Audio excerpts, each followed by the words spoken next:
बिस्मिल्लाहिर्रहमानिर्रहीम। हमारी आज की वीडियो सदका फ़ितर के बारे में है कि फ़ितराना कितना अदा करना है और किन लोगों को देना है और ये कब तक अदा करना है।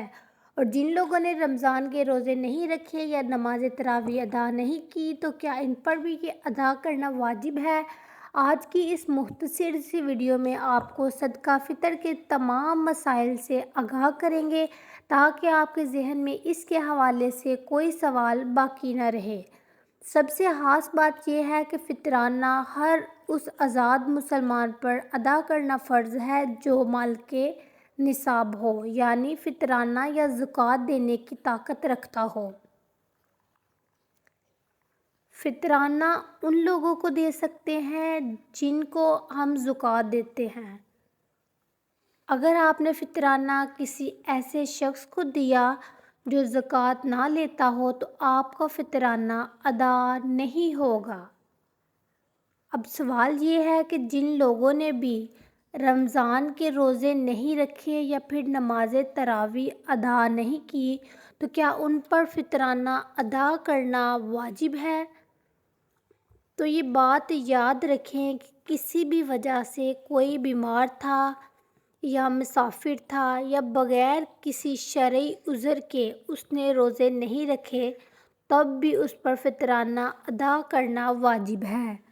अब बात करते हैं कि फ़ितराना किस वक्त तक देना अफजल है। तो याद रहे कि ईद की नमाज होने से पहले पहले फ़ितराना अदा करना है, लेकिन अगर किसी ने रमज़ान में भी अदा कर दिया तो तब भी दे सकते हैं।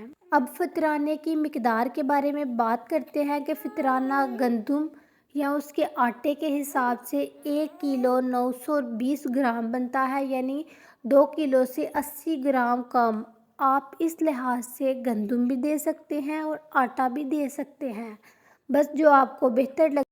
ये एक फ़ितराना है। इस तरह खजूर, किशमिश या फिर जौ ये 3 किलो 840 ग्राम बनता है, यानी 4 किलो से 160 ग्राम कम। मुहतात अंदाज में 4 किलो लगा लें। इन तीनों में से कोई भी चीज़ जो आप आसानी से दे सके वो दे दें। ये भी एक फ़ितराना है। अब आप अपनी ताकत के मुताबिक रमज़ान में ज़कात और फ़ितराना ज़रूर अदा करें, क्योंकि अल्लाह की राह में जितना आपका माल खर्च होगा उतना ही आपके रिज़्क़ में इजाफ़ा होगा।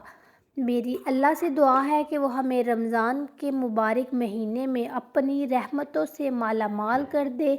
मेरा सुनाना और आपका सुनना कबूल व मंजूर फरमाए। आमीन सुम्मा आमीन। वीडियो अच्छी लगे लाइक और सब्सक्राइब ज़रूर करें। शुक्रिया।